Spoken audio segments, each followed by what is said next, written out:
Une fois, je vais commencer mon propos par là où le doyen Habib a terminé. Et je vais le faire avec la langue de Molière parce que la cible est ce qu'il est communément convenu d'appeler la communauté internationale ou les partenaires au développement. Je veux dire à ces partenaires au développement que le président de la République du Sénégal, celui-là qui vient vers eux, puisque le peuple sénégalais a fini de lui tourner le dos, pour dépeindre l'opposition sénégalaise sous les habits et le visage d'une opposition d'abord irresponsable, violente, une opposition qui abriterait des terroristes, mais une opposition qui serait contre les intérêts étrangers, puisque c'est ce tableau qui est présenté aux chancelleries et aux différentes institutions internationales. La plupart du temps, ces derniers ne font aucun effort pour avoir le contact minimum avec cette opposition qui a fini d'avoir la confiance du Sénégal et des Sénégalais, puisque cette opposition aujourd'hui représente quasiment 54% de l'électorat si on s'en fie aux dernières élections. Je voudrais dire à cette communauté internationale que ce président de la République, qui tend à leur faire croire qu'il est la seule garantie d'un Sénégal stable, d'un Sénégal qui peut coopérer correctement avec eux, qui peut garantir leurs intérêts, d'un Sénégal démocratique, eh bien ce président de la République est ce garant de la gabegie, de la malgouvernance, du détournement des deniers publics, et particulièrement dans des moments extrêmement graves, des moments de crise sanitaire, des moments où énormément de Sénégalais ont perdu la vie, que ce président de la République puisse être le promoteur, mais également le protecteur de pratiques malsaines qui ont permis à certains de ses collaborateurs, ministres particulièrement et principalement, de détourner des milliards de fonds auxquels ils ont contribué. Vous avez contribué, vous, partenaires au développement, institutions internationales, bailleurs de fonds, partenaires bilatéraux, partenaires multilatéraux. 84% de ces fonds sont issus de vos financements. Mais 84% de ces fonds traduisent l'effort du peuple sénégalais, un peuple qui souffre, un peuple frappé de plein fouet par la pauvreté, le chômage, l'incurie dans tous les secteurs d'offres en biens et services publics. Et ce peuple-là, malgré tout, se serre la ceinture pour donner caution à ses gouvernants, leur permettre d'emprunter à son nom, mais également de contribuer. Ce peuple-là qui continue à contribuer fiscalement pour que l'État puisse avoir les moyens de sa politique. Ce président de la République-là est le garant de ce système. Ce n'est pas seulement à ce niveau-là, puisque les rapports, il y en a encore et encore. Le dernier rapport sur le Sénégal du département d'État a souligné que des institutions, des instances, des organes ont été mis en place pour contrôler la gouvernance publique, mais que souvent leurs rapports ne sont pas suivis d'effet. Je vous ai rappelé que dernièrement, la présidente sortante de l'OFNAC a dit que rien que l'OFNAC a aujourd'hui plus de 40 dossiers sur la table du procureur. 40 dossiers de détournement de deniers publics. C'est des dizaines, voire des centaines de milliards. Et c'est cet homme-là qui vient se présenter à vous comme étant un messie et vous faire croire qu'il peut violer encore la Constitution du Sénégal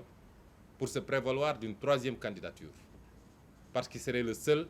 à pouvoir vous garantir une collaboration. Je dis à ces bailleurs, ces partenaires, qu'ils gagneraient à mieux connaître le Sénégal. Le peuple sénégalais est un grand peuple, un peuple mature, un peuple digne et fier et un peuple très attaché à sa démocratie. Et ce peuple tient au respect des règles parmi lesquelles la plus fondamentale, c'est sa constitution. Ce peuple tient à la démocratie comme tous les peuples. Ce peuple tient à ce que les transitions se fassent de la manière la plus apaisée, la plus démocratique, et qu'il est seul le dernier choix par rapport à celui ou à ceux à qui il veut confier le destin de son pays. C'est ce président de la République, vous, communauté internationale, qui instrumentalise la justice pour s'attaquer tous les jours à l'opposition, à la société civile, à la presse, à tous les symboles d'une démocratie vigoureuse et à tous les symboles de la vitalité démocratique, de la respiration démocratique dans un pays. Vous en êtes conscient et vous le voyez. Nous ne faisons que vous rappeler. li may wax ci gàtt nag lu gàtt leel askanu Sénégal mooy li xew bettul kenn xam nga il faut ñuy waxante dëgg bu ñu mel ni xamuñu woon li xew wala ñu mel ni lii daf ñoo bett lii daf fee am amaat fi bi ñuy wax coowal pétrole bi ñun ñu wax ci lu bëree bëri waaye dafa mel ni dégguñu woon il a fallu que ay journalistes su bitim réew BBC def reportage coow li ne gañ looloo andi woon suñuy 400 000 fu mu mujje ñaata rapport la Cour des comptes déposé Cour des comptes at bu ne mu déposé rapport duggulee tan at wu ne Cour des comptes déposé rapport ne ministre sangam këpp na lii ministre sangam këpp na lii directeur général sangam def na lii noonu la ko inspection générale d'État di defee noonu la ko CENTIF di defee noonu la ko OFNAC di defee lan ngeen ci dégg dara mbokk yi dégg nañ fi waxu drogue dégg nañ fi waxu ay raxas billet dégg nañ fi waxu passeport ana ñooñu ñëpp ñi ngi dox seen yoon tranquillement te bis bu ne ñu jàpp fi waa opposition ci lu dul dëgg tëj leen ci kaso bi am nga immunité amoo immunité bis bu ne ñu jàpp fi journaliste tëj ko ci kaso injustice bi ne ci dëkk bi toll na foo xam ne bu dee mënul heurter Sénégalais yi bu dee mënul amul lu mu mun a jur ci Sénégalais ba li ñu xamoon ci Sénégalais ci fulla ci jom ci ngor ak ci bañ ak ci bëgg dëgg bu dee loolu mënul am nañu waxante dëgg fi ñu jëm du neex de parce que ñin ñi du jiitu ci xeex bi métti na ci ñun trop ku leen wax ni méttiwul mi ngi wax lu ko neex waaye ñun lan la ñuy xeex ak kan la ñuy xeexal bu ñu doxee nag ba ñi doon xeex ñëpp banque seeni yoxo réew mi dina dugg ci guuta goo xam ne mara day taali te askan nag moo mëne lii di xew ci réew mi France bee Nicolas Sarkozy président de la République la woon président de la République tey ñu ngi koy topp ci lan surfacturation ci campagne am du xaalisu France de nee nañu Xadafee ko jox xaalis mu def ay surfacturation pour nëbbu loolu lañ koy toppee tey ba en première instance dañ ko condamné 1 an ferme mu def appel xoolal loolu wax naa leen keroog kaawu député eurodéputé polonaise boobu nga xam ne Qatar la dem ñu may ko xaalis du xaalisu Pologne du xaalis Union européenne tey ma nga kaso États-Unis bee ngeen dégg barki démb dégg ngeen ñu ne déclaration fiscale déclaration l'impôt Donald Trump waa impôt mujj nañ koo jox waa Sénat ñetti at waa Sénat di ko laaj pour ñu càmbar ba xam ndax da doon déclarer lu matul am déet ñu ne leen réew bu gën a fonk lii bu gën a fonk nu ñuy ceytee alalam réew moom moo la gën a développé waaw ñun Sénégal xanaa tubaab bi dañ ñoo gën a bëgg seen bopp sénégalais yu bëri ngi bëgg a dem tugal li leen may li ñu am mooy fexe ba alalu réew mi ñu sàmm ko mu dellu si ci waa askan wi loo leen may li ñu am de ñun ñëpp xam nañ lu xew ci réew mi amul sénégalais bu mu ump te ñëpp xam nañ ni Macky Sall mooy ndeyu mbill mi ndax moo leen di fal ne leen dem leen ngeen utal ma ay électeurs yi li ma leen fal pour ngeen politique la loolu mooy tibbal ci kees bi te lu ci musi am nag justice bi sama loxo la nekk sama waaw la ñuy doxee fu ma leen joxoñ la ñuy dem ku ma leen ne jàpp leen ñu jàpp ku ma leen ne bàyyi leen ñu bàyyi loolu ñu ñëpp xam nañ lan moo ko fi mun a dakkal mooy askan wi askan wi rekk ko mën a dakkal ndax askanu Iran gee di xeex ngir am démocratie ak liberté nit ñi di génn en masse di xeex te xam ni su ma génnee sama bakkan xaj na ci dañoo gën askanu Sénégal askanu Algérie mi xeex ba jëlee fa li fa nekkoon wala bu Tunisie wala bu Égypte wala bu feneen ak feneen ak feneen dañoo war a gën a bëgg suñu bopp réew mi est-ce que ndaw ñi am nañu liggéey est-ce que paj mi jaar na yoon est-ce que jigéen ñi seen xel dal na ñu yor kër ñi est-ce que école yaa ngi dox ñu war a jël ay milliards ci alalu réew mi di ko jaarale foo xam ne du yoon ñun ñëpp ñu koy gis bu ñëw ñu nëppal ko fexe ba mu jàll moo tax man askan wi rek laay waxal ñun de bañuñu xeex bi luñ ci góobe gar ko waaye nag ndimbal na ca fekk loxol borom léeg-léeg li ñuy laaj nit ñi du lu bëri de te injustice bi nekk ci réew mi bu wóyee nag gëm naa ni dina bëri ñuy teggi seen loxo de dégg naa ab journaliste bu def chronique temps ne Pape Ali est-ce que askan wi jar na ko doon wax ak Pape Ali Niang ñun dañoo jàpp ni askan wi jar na ko moo tax jaral nañu suñu bakkan wi waaye léeg-léeg dañuy soxla suñu gestoo wala suñu woowee askan wi mu wuyuñu loolu baax na ci liggéey bi bëgguñu ñu jàpp kenn ci askan wi ñun mën nañu def lan waaye léeg-léeg day baax la tax ngay sonn wala ñi tax ngay sonn boo leen woowee ci loo xam lu yomba def la boo wëti koo gis leen suñu nee rassemblement wax dëgg yàlla rawatina nag ndaw ñi parce que seen avenir la yàlla xam na ni yéen ñu tax a sonn su ngeen xamoon liñ leen yéene cofeel gi ñu am ci yéen ak yéene gi ñu am ci yéen ndax suñuy doom ak yéenay maase su ngeen ko xamoon fu ñu leen woo di ngeen ñu wuyu si te li ñu digganteeg yéen yàlla xam na ni buñ ci yeggee ngeen gis résultat bi waaye suñu woowee rassemblement kenn ku ne war a mën a bàyyi dara diggante 3 heures ak 6 heures ataaya bi ngay teg di naan wala fi nga toog di waxtaan grand place mais doxal ndànk dem fekkee rassemblement bi parce que yéen ñu mën a dooleel ci xeex bi de ngeen xam ni saa suñu organiser activité mu échec da ngeen dooleel Macky Sall ak li muy def tey bu ñu nee dañuy def teg ak activité mu échec ñoom dañ naan kon askan wi faalewu leen yéegu leen askan wi ñun la ñu àndal askan wi li ñuy def naqariwu leen milliards yëpp ñu tudd fii ay nit randal ko askan wi dafa tàccu sax ne bravo loolu mooy tax mbir mi du gaaw a jeex bu weesu rek ñu andi beneen waaye bu ngeen doolelee ñiy xeex te ñiy xeex du acteur politique yi keese acteur politique la ak société civile yéen a ñu mën a dooleel tey jaay doole bi fës na ci lan Macky Sall moom jàpp na ni moom saa su ko neexee mu def ay activité am gis ngeen ko mu dem Tamba ay milliards def nañ ko fu ne ci Tamba dem nañ fa yóbbu ay car amul village bu ñu bàyyi waxuma la nag ñu jógee Dakar ak feneen pour nekk ñu dajale ay nit ñu ne lu rëy teeru Macky Sall à Tambacounda moom am na sañ-sañu def lu ko neex waaye Ousmane Sonko bu jógee ne damay def nemmeeku tour mu yenu gendarmerie ne leen topp leen ko bu mu daje benn place publique ak ay nit loolu du injustice ñëpp di ko gis ñun amuñu sañ-sañu dox ci réew mi dem dajeek askan wi waaye moom am na saa su ko neexee mu mbubboo mbubbu président de la république te ñëpp xam ni campagne la jëm loolu lu ko gën a rëy ci injustice tey suñu ne dañuy manifester fan yi yëpp semaine bu nekk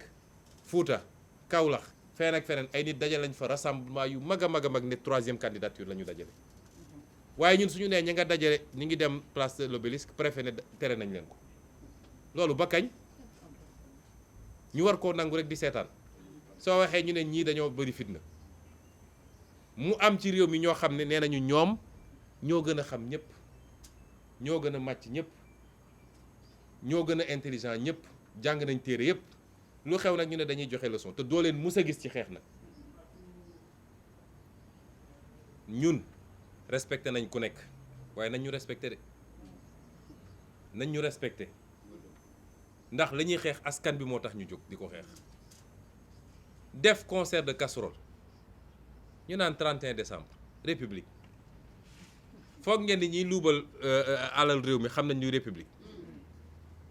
ku xam république fonk république dinañ la dënk alalu réew mi mu waroon dem ci ñi tëdd di sukuraat nga jël ko dugal sa poos. Macky Sall dafa xam république bi mu nekkee fii ba léegi salfaañe république ku sàcc mu recevoir la nommé la ku daw ak mandat jàmbur mu recevoir la. jël na gis nañ fi sax ay nit yoo xam ne moom moo leen yóbbu CREI di leen poursuivre mu dugal leen ci avion tukkee ak ñoom lan moo gën a mun a wàcc république loolu ñu ne wax ay waxu république 31 décembre ban rapport la am ak république su dee république la moom dafa gën a farataal sax dafa gën a faydaal waa askan bi su dee d'accord ñoo ak république ni ñu ko yore ñu xaar ba datu république ñu wax ko président. moo tax ma ne ñun amuñu leçon bu ñuy recevoir ci ñi kenn 31 décembre li ñu ñaan askan wi mooy concert de casserole dañ leen ci woowoon le 22 juin su ma juumul bañ leen di woo ci concert de casserole lan moo doon taxawoon ñu woo leen mooy suñu liste élection législative bi ñu téye woon du woon alalu réew mi de. du woon alalu réew mi du pétrole réew mi dañu ne suñuy liste yu gars yi téye te waruñu koo téye ngeen wuyu ci loo xam ne dafa kay woon sax suñu jot tubaab nag danaan qui peut le plus peut le moins mooy bu dee liñ leen woon suñu affaire la ñun Yewwi Askan Wi donte ñun jàpp nañ Yewwi Askan Wi mooy askan wi tey suñu leen woowee ci xaalisu alalu réew mi ñu luubal ak danger yi am ci démocratie Sénégal tey nga xam ne 2023 bi Khalifa Ababacar ñaanaat ñun ñëpp ñuy ñaan waaye xel mën naa tey ci 2023 bi ku ko xam ak ku ko xamul kon suñ leen woowee ci loolu ne leen nag liñ leen woo jafewut xale bu am 5 ans sax ba mag mu am 95 ans mën nga taxaw sa terrasse wala sa balcon wala sa ëttu kër wala sa buntu kër daal di dóor ci casserole yi loolu jafewut laajuñu askan wi lu bëri ñiy wax bëgg a nërmal seen xel ñoom ñëpp dafa am ñu leen yebal pour loolu mooy saa suñu yëkkatee dara rek ñoom nu ñuy def ba saboté ko ci loolu la ñuy nekk waaye buñ ko saboté mu jàll xam leen ni yéen la ñu saboté yéen askan wi waaye du ñun la ñu saboté dañoo bëgg 31 décembre lañ leen ci laaj bëriwul diggante 20 ak 30 minutes mooy bu ñaar fukki waxtu doore tàmbalee muy 20h ba 20h20 20h30 bëriwul jafewul dañu bëgg fu nit toll ci Sénégal wala ci àdduna sax muy riir ndax biñ ko defee le 22 juin TV5 France 24 BBC CNN ba Al Jazeera ñëpp a ko wane woon Sénégal il faut ñu woon àdduna bi ni ñun am nañu lu ñu naqari ci ni ñu yoree réew mi léeg-léeg damay sama tournée yi may def damay dem ci àll bi ci village yi jigéen ñi dañuy génn ak seeni cin di ma teeru ma xam ni kon concert casserole yeggoon na fu ñu ko xalaatul woon peut-être grande ville yi lañ doon gis dañoo bëgg yow chauffeuru taxi bi yow borom camion bi yow borom jakarta bi yow chauffeur particulier bi bu la fekkee ci circulation bi à partir de 20h le 22 juin gisoon nañu sax chauffeur taxi boo xam ne casserole yi la jël takk ko ci oto bi di daw ci ni dañoo bëgg bu 20h jotee fu nit toll ci àdduna xam ni askan wi kontaanul ci Macky Sall ak njabootam ci ni ñu yoree réew mi ci jamono joo xam ne askan wi sonn na loolu bariwut yow mi nekk sa biir kër ak âge boo munti am ak ngay góor walla jigéen le 31 décembre Sénégal war na riir ba suuf si sax di yëngatu parce que Macky Sall loolu rek la xam langage boobu ñuy fàttali nag ñun plan d'action la ñu am ñun Yewwi Askan Wi dañu woote ci ñaar bu ci njëkk mooy 31 décembre concert de casserole ñaareel bi mooy le 6 janvier rassemblement waaye lii dafa weesu mbirum parti politique wala mbirum société civile wala mbirum daayira wala mbirum lii ak lële moo tax ñu ne comme waa société civile bi ñoom woote nañu ñoom it le 30 ñuy woo sénégalais bu ne bu ko mënee te fekke ko te tal ko bum ci tàyyi na jóg dem place de l'Obélisque dooleel société civile également ci woote bii mu woote lii de du lu bëri lu ñu laaj askan wi te nag askan mooy changer réewam kenn du ko changer ci place am kon ñu ngi leen di gërëm di leen sant di ñaan yàlla mu yokk ñu sutura yokk jàmm ci réew mi may ñu Macky Sall ak ñi mu àndal nga xam ne nitu fitna lañu te fitna bi li leen ciy dooleel mooy ni ñuy utiliser police gendarmerie ak justice yàlla nañu yàlla tàqaleeg ñoom ci jàmm yàlla nañu yàlla tàqaleeg ñoom ci jàmm yéene yi nga xam ne yéene yu bon la ñu am ko ci réew mi am ko nit ñi yàlla na ko yàlla wëlbati ci ñoom di dellu ñaanal nag suñu kilifa Serigne Salih Mbacké nga xam ne taxawaayam ak liggéeyam ci Sénégal ñëpp xam nañ ko tey yàlla def muy anniversaire bi muy wàcc liggéey yàlla na ko yàlla yërëm jéggal ko yokk leeram fi mu tëdd taas ñu ci barkeem li mu mus a liggéey ak li mu mus a ñaan te yàlla nangu ko yàlla na ko yàlla tasaare ci Sénégal tasaare ko ci àdduna di nuyu sëriñ Cheikh Salih Mbacké di sama sëriñ di sama baay yor xilaafa gi tey di ñaan yàlla may ko wér-gu-yaram may ko gudd fan bàyyi ko fi lu yàgg-yàgg liggéey bu rëy bi muy def te ñëpp teg ci bëtam diggante daara ji ak tool yi ak tabax ay jàkka yàlla na ko yàlla yokk ci liggéey boobu ñu ngi leen di gërëm di leen sant asalaamaaleykum